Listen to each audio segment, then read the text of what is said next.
Last run of the ethanol train on the upper level. I plan on packing it up tonight and replacing it with an Autorack that will be on the other main.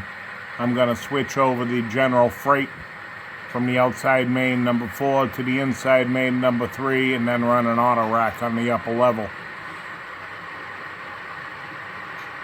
Thanks for watching, guys, and I really appreciate all the subscribers.